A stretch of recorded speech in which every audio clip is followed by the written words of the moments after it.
Welcome to the 8th Annual May Show at Lakeland Community College. The exhibition is up through Friday, July 14th.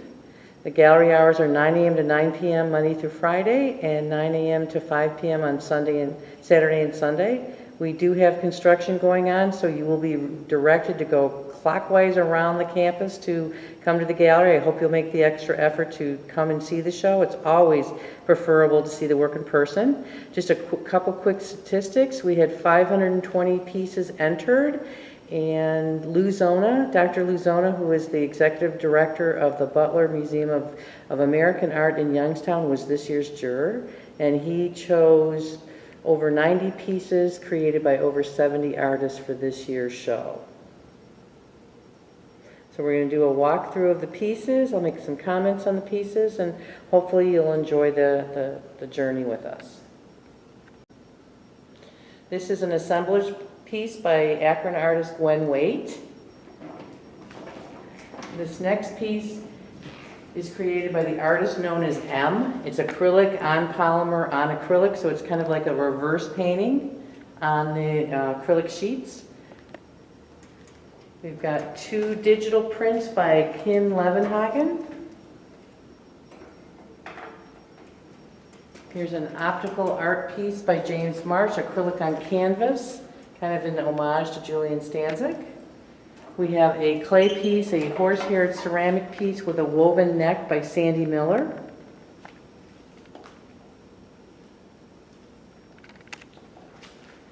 And this is a mixed media piece by M.P. Marion.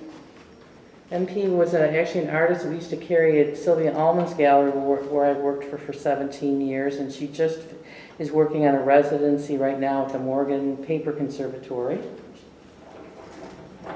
Next piece is done by my fellow CIA alumni named Dennis Long.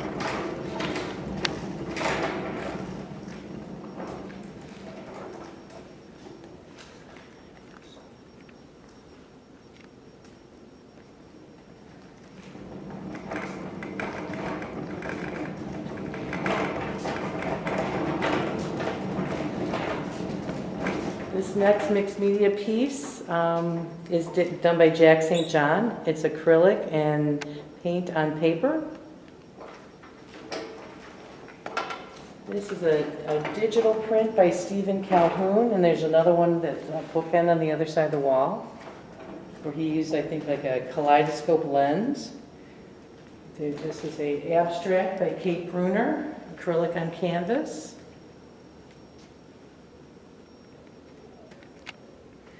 The acrylic piece by Julie Cook, and then another digital piece by Stephen Calhoun. These are printed on aluminum, and then the shape is laser cut.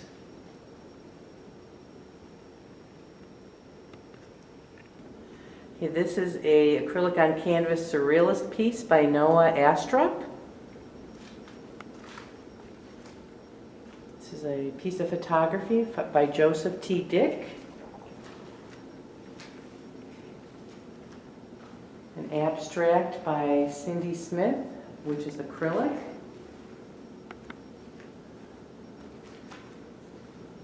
This is an encaustic piece by Tina Elkins. She won a $750 Jurors Award. This is Cheryl Stein's Aglow, which is acrylic on paper. Here is George Kokar's annual entry into the show, acrylic on canvas. This is the first of 2 collages by George Schroeder. This is Michael Costello. This is a computer drawing, a computer collage.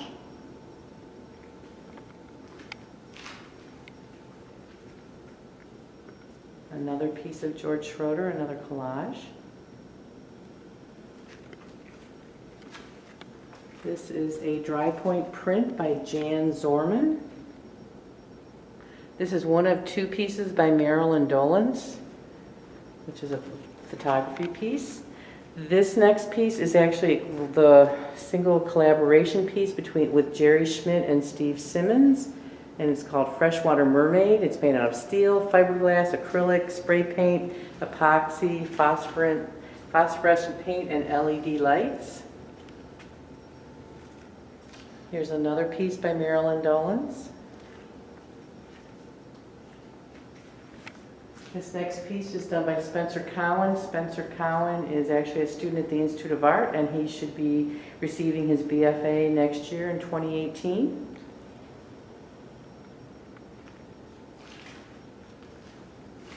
This is a acrylic mixed media piece by Kathy Scarrett.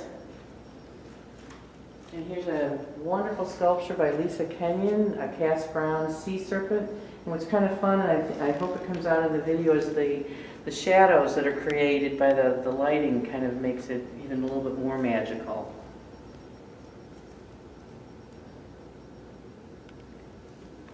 We've got 3 pieces by Alan Mintz, acrylic on paper. Alan and I go back to junior high school. We went to the Art Institute together, so it is kind of nice to have my friends entering the show and having their work accepted into the show. We have a ceramic piece by Michael K. Colts, Sr.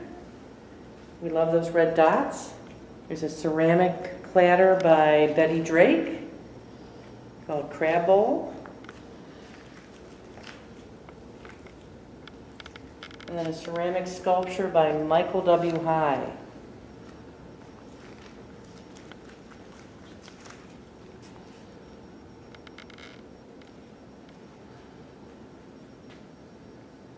And the last piece in this grouping is done by Michael Costello. It's a clay piece that's mounted where he created the pedestal, and it's called In Memoriam Future Tense, a Portrait Urn.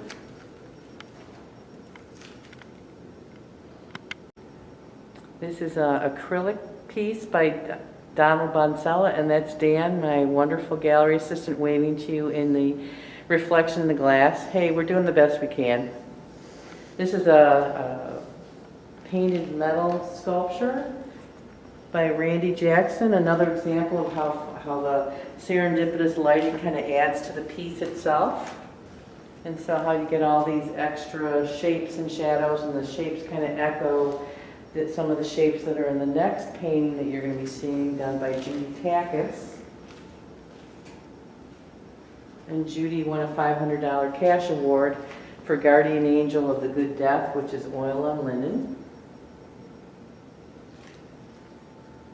We have a photograph by Gabriel Gonzalez, Hell Awaits You.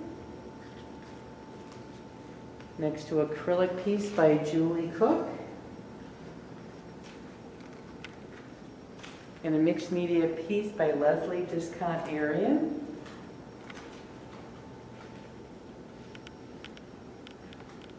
Now this is a kind of a crazy piece. It's Sandy Miller's. It's 750 French hairpins, and if you look closely, those are 750 French hairpins that have been kind of incorporated into the neck of the clay, and then she weaves around it and puts the different fibers and different materials into it. And we have another carved ceramic piece by Billy Ritter. And what's fun about this piece is when you stand and look at Judy's piece and you see the red of his piece, it almost like it's like her painting is reflecting into his piece, how the red kind of just, it's all aglow. And again, as a curator, as a designer, that's the fun part, is when I see those little relationships, the colors, the shapes, the subject matter, that all just kind of seems to come together as I design the storyboard of the show.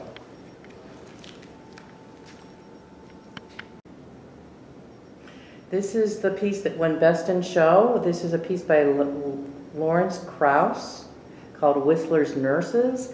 Larry actually was my high school teacher at Cleveland Heights High, and he came to the Institute of Art and started painting when a bunch of us were accepted at the Art Institute, so it was quite an honor for me to give my high school art teacher the Best in Show award. It was kind of one of those come full circle moments. So I basically wouldn't be here if I hadn't taken his class and he hadn't encouraged me and been my mentor.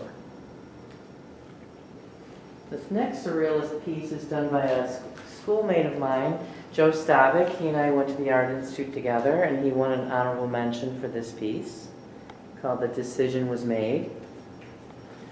And then this is a crazy piece of Gotti's Amir. It's mixed media, it's wood burned, it's dyes, it's paint, it's inks. And this is again one of those serendipitous moments where if you look on the wall behind it, it creates these wonderful shadows that I would have never expected, or I could never have planned for something like that. And we have they're illustrations by Karen Sandstrom. One's called Poe, the other Shelley. These are actually, she started off with an original watercolor and then added Adobe InDesign for the text behind it.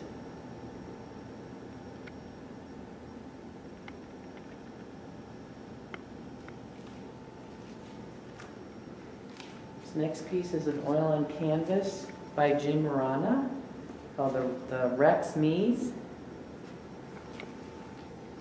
This is another painting by Lawrence Krauss, Mandated Voter ID, Laura. It's a very timely piece, obviously, with what's going on right now with the whole idea of voter ID and voter suppression and voter fraud. So this is a very, hot topic these days.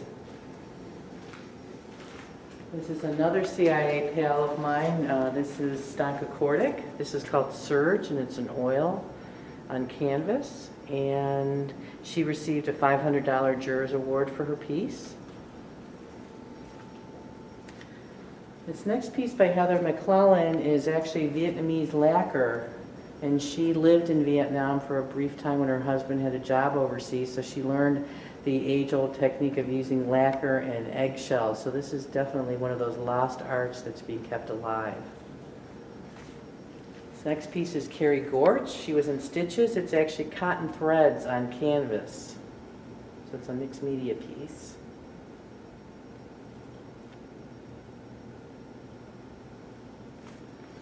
The next two pieces are mixed media collages, and this is an artist named Karen Mazel.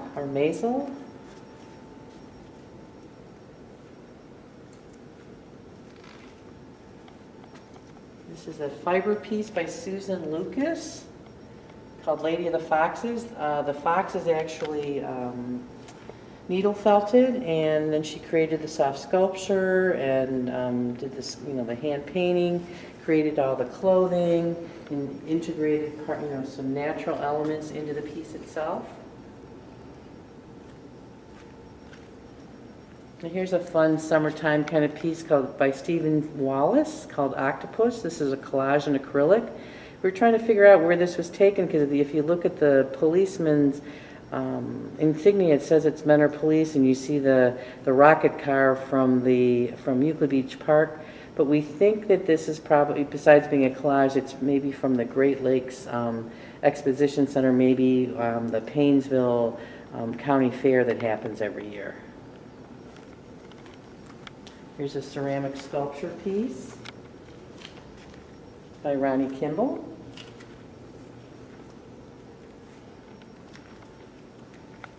Next is a watercolor by Alia Pastana Knight.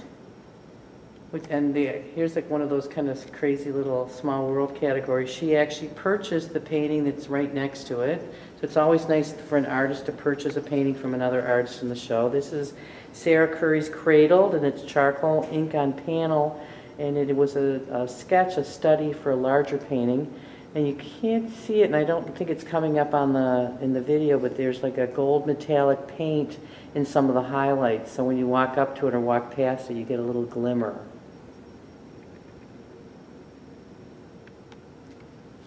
Next we have Nancy Lick, Ellis Island Immigrants. It's a watercolor. Here's a nice ceramic piece by Andy Thomas with a lovely ash glaze with all the drippies on it. This is a painting by Kenneth W. Smith entitled Robert. And the last piece in this room is done by Sharon Pomales. This is not a photograph. This is actually a pastel of her son. But this is she's one of those super realist artists who just is able to capture and the essence of a person, and of course the fact that she's got the emotional connection to it being her son. It's just a beautiful, well-executed piece. This is a multicolor lino cut called Window Branches by Jean DeBonis. This is a photograph by Cheryl G. Brickman called White Knob. And it's kind of nice because it's the photograph and then it's set in an unusual frame. It's about the presentation. Sometimes the presentation can make or break a piece, and this works well together. This is a piece by Ryn Clark. It's a hand-colored photograph called Sycamore Pod. And here is one of John Sargent III's. It's one of his cloudscapes, which is a oil on canvas. Now these next three-dimensional pieces are kind of crazy. These are not metal. These are carved wood by Tom Baldwin. He's a Akron area artist. It's truly that trompe l'oeil effect where it looks like it's metal, and that is not a feather. That is a carved piece of wood to look like a feather. It's crazy. It's sick how good this is. Had an artist today come in and thought that this was like pieces of wood that he put together and painted. I said, or metal. I said, no, this is all wood. And the different effects and different surfaces that he creates. And those flank a water-soluble oil on paper Raven by Kim Zarni. Kim Zarni is also a CIA graduate, and he's received an honorable mention for this piece. And here's another piece by Tom Baldwin. The only thing that is not wood is the greenery, or actually copper, that he has painted. But everything else, if you can see the texture on what looks like the stone there, it's not stone. This guy just does such an incredible job. He's a member of a world, wood carving organization group of artists.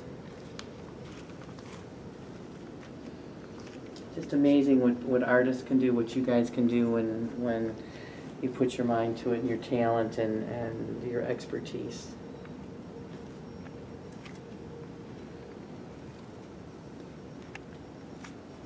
This next piece is another piece by Ryn Clark. It is a black and white photograph, Dahlia Bunch, that she received an honorable mention for.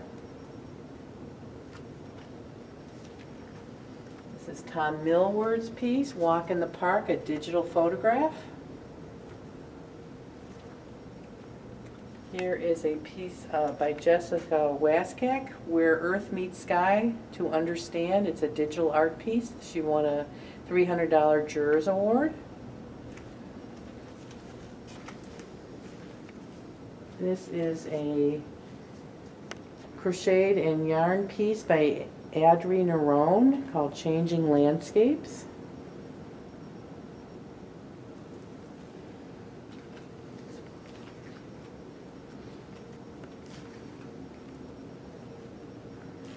Okay, this is a digital photograph printed on aluminum by Christina Sadowski, Arch in the Valley of Fire. And you get, again, this is one of those pieces you need to see it with your own eyes because we're getting a lot of reflective light, and we're showing up in the video, but it just has an effect that you can't get another way. It's just got an inner glow to it.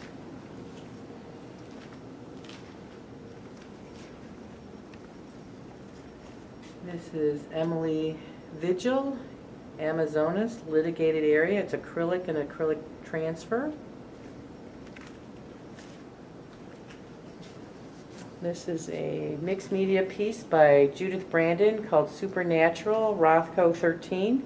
She received a Jurors Award, a $750 cash award for this piece. This is a print by Paula Zinsmeister entitled 3 Circles.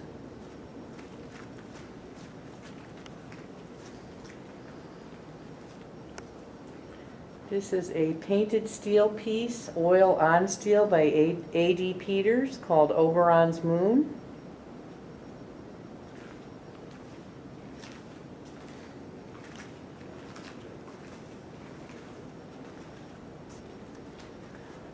This is the mixed media piece by Lisa Belks-Norris Lauer.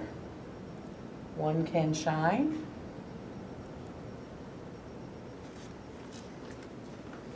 This is one of those almost super realistic paintings. It's acrylic painting, Scent of Roses by Donald Bonsella. This is a painted silk piece called Thunder, created by Katherine Graham Sarlson. We love those red dots.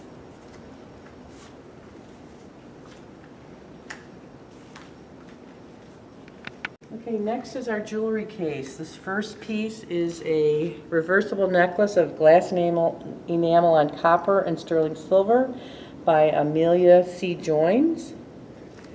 The middle piece is created by John Rinaldi Jr. It's called Mermaid Dolphin Dance, and it's actually a bronze with glass sculpture. And then you've also got the patinaed bronze surface.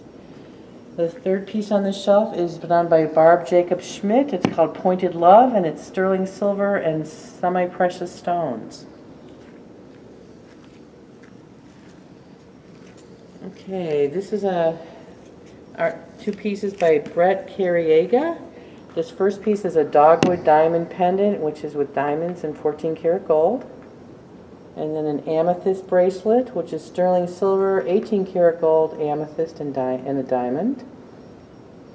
Then the last three pieces of jewelry are created by Laura Lee Hudson. The first one is a cloisonne enamel piece, where it's Observing Summer 2 brooch, sterling silver, and enamel. The necklace is Observing Summer 3 necklace, which is sterling silver. And then the last piece is Observing Summer 2 brooch, which is sterling silver. And the last piece to round out the collection is an oil on canvas landscape by Lisa Eastman called Springfield. Well, I hope you've enjoyed the tour of the show. I hope you have a chance to get out here before the show ends. And thank you for accompanying me on the journey. I hope you enjoyed the tour. Have a great day.